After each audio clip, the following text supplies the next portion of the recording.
Hello दोस्तों, आज का जो विषय है हिंदी, जिसमें हम गद्य खंड में पाठ 4 जानने वाले हैं। पाठ 4 का नाम है अजंता, जिसके लेखक हैं डॉक्टर भगवत शरण उपाध्याय। ठीक है, तो इस वीडियो में हम लोग इस पाठ का जानने वाले हैं गद्यांश।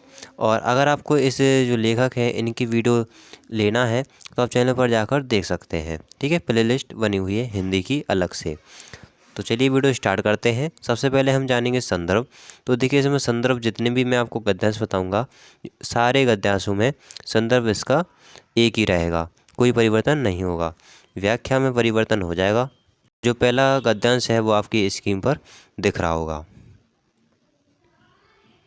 तो अब जान लेते हैं संदर्भ। प्रस्तुत गद्यांश हमारी पाठ्य पुस्तक के गद्य खंड में संकलित अजंता नामक पाठ से लिया गया है। इसके लेखक डॉक्टर भगवत शरण उपाध्याय हैं। तो ये हो गया है संदर्भ। अब हम जान लेते हैं इसकी व्याख्या। लेखक कहता है कि अजंता की गुफाओं में बने चित्रों का सौंदर्य तथा गुफाओं को देखकर ऐसा लगता है मानो गुफाओं के पत्थरों को काटकर मूर्ति बनाने वाले कलाकारों ने यहाँ सौंदर्य बरसा दिया है। चित्रकार ने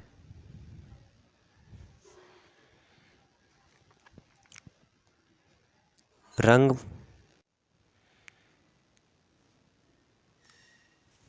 भरकर पीड़ा और करुणा वाले चित्रों को सजीव बना दिया है।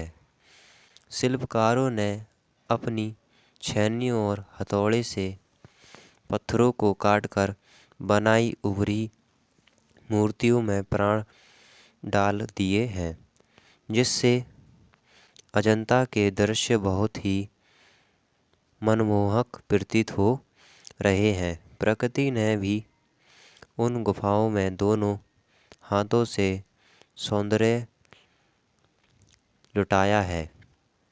ऐसा लगता है कि प्रकृति भी ऐसे सौंदर्य से अभिभूत होकर थिरकने पर विवश हो उठी है। गद्यांश की व्याख्या। अब हम जान लेते हैं दूसरा पद्यांश, जो कि आपकी स्क्रीन पर दिख रहा होगा। तो इस गद्यांश में संदर्भ इसका एक ही हो जाएगा, जो मैंने आपको सबसे पहले बता दिया है। अब हम जान लेते हैं इसकी व्याख्या। लेखक कहते हैं कि दीवारों, छतों और खम्भों को रगड़ रगड़ कर चिकना बना दिया गया तथा उसके बाद गुफाओं के अंदर उन चिकने पृष्ठों पर चित्रकारों के द्वारा अनेक चित्र बना दिए गए। उन चित्रों को देखते ही व्यक्ति मंत्र मुग्ध हो जाता है। ऐसा लगता है जैसे उन दीवारों, छतों आदि पर एक नई ही दुनिया का निर्माण कर दिया गया हो। ये हो गया हमारे दूसरे वाले गद्यांश की व्याख्या। अब हम जान लेते हैं तीसरा गद्यांश, जो स्क्रीन पर दिख रहा होगा। केवल हमें उसी की व्याख्या करना है जो जिस पर नीचे रेखा लगी हुई है। ठीक है, ऐसे ही परीक्षा में भी आता है। तो केवल हमें जो रेखा खिंचे हुए शब्द हैं, केवल उन्हीं की व्याख्या करनी है। ठीक है, तो अब हम इसकी व्याख्या कर लेते हैं। लेखक अजंता की गुफाओं में बिखरे चित्रों के माध्यम से बिखरे सौंदर्य के बारे में कहता है कि इन चित्रों की कला अत्यंत सुंदर है। ये चित्र इतने सुंदर हैं कि वे जीते जागते से प्रतीत होते हैं। ऐसा लगता है कि संसार का जीवन इसमें समा गया है। ऐसा लगता है कि ये गुफाएं सांसारिक जीवन का दरवाज़ा गलती से खुला छोड़ दिया गया हो। इन चित्रों में जीवन की कहानियों को एक दूसरे से जोड़ा गया है।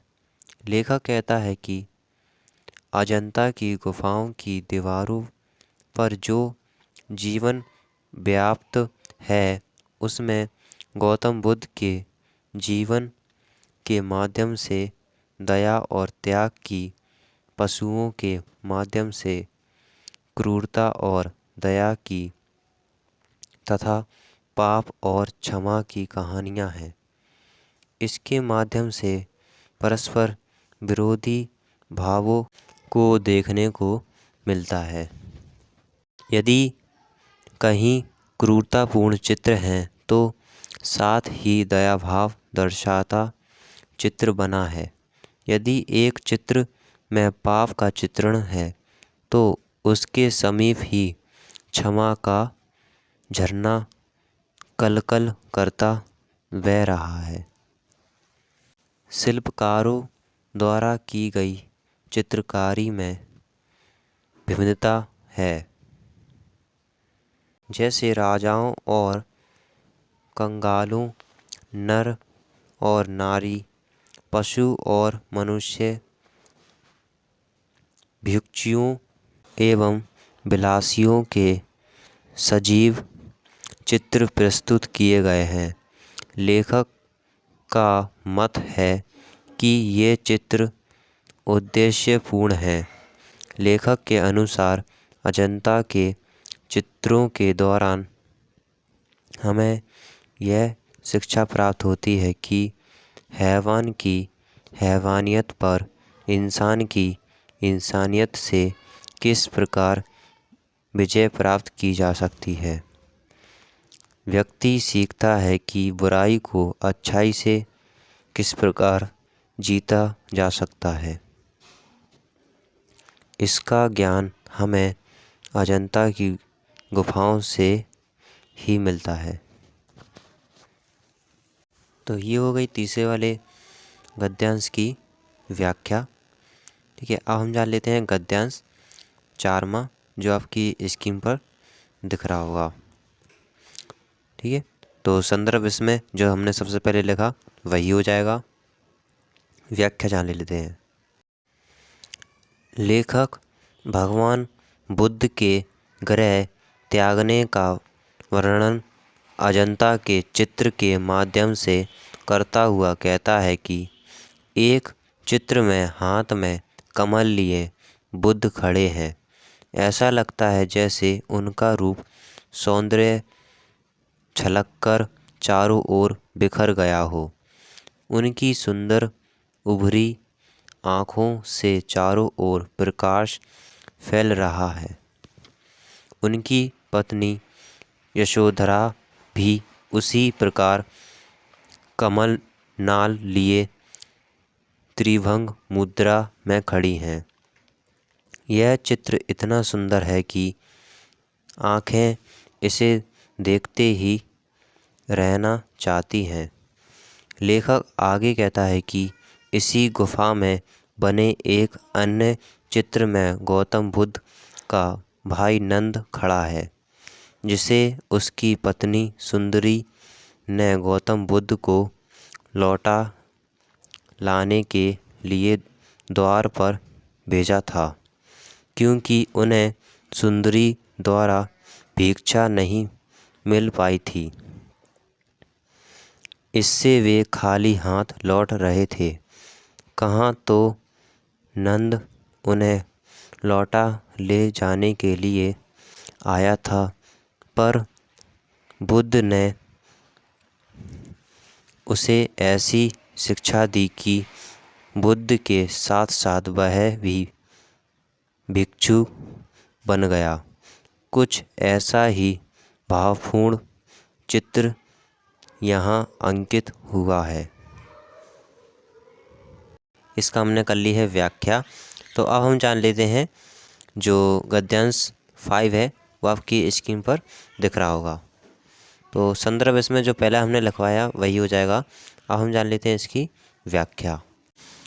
लेखक कहता है कि अजंता की गुफाओं की दीवारों पर बने चित्रों की विविधता, सजीवता और गतिशीलता का वर्णन करते हुए कहता है कि इन दीवारों पर श्रृंखला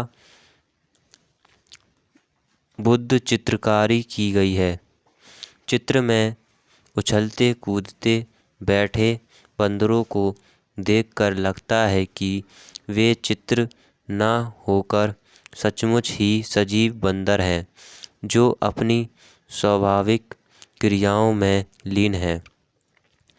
उधर जलाशय में जल कीड़ करता हाथी मानवीय क्रियाएं करता दिखाई दे रहा है। वह अपने पास के कमल नाल से कमल तोड़कर हथनियों को दे रहा है। इसे देखकर मनोभाव विभोर हो उठता है। तो ये हो गया गद्यांश 5 का व्याख्या। अब हम जान लेते हैं गद्यांश 6 जो कि आपकी स्क्रीन पर दिख रहा होगा। तो संदर्भ इसका वही हो जाएगा। व्याख्या जान लेते हैं। लेखक अजंता की गुफाओं के चित्रों का वर्णन करता हुआ कहता है कि अजंता की गुफाओं में जातक कथा से संबंधित अनेक चित्र हैं। इन चित्रों के माध्यम से दर्शाया गया है कि बुद्ध ने किस प्रकार पशु के रूप में जन्म लेकर पशुओं तक के व्यवहार को प्रभावित किया। यह बुद्ध के साथ का ही प्रभाव था कि पशु तक मान बोचिक व्यवहार करने लगे। वे भी उचित अनुचित का भेद करके जीवन बिताने लगे। यह अजंता के भित्ति चित्रों में देखा जा सकता है। तो ये हो गई है व्याख्या जो गद्यांश 6वां था। तो इतने ही थे इस पार्ट में गद्यांश जो कि मैंने आपको इस वीडियो में बता दिए हैं। तो आशा करता हूँ कि आपको वीडियो पसंद आए तो लाइक कर दें और साथ ही चैनल को सब्सक्राइब कर दें।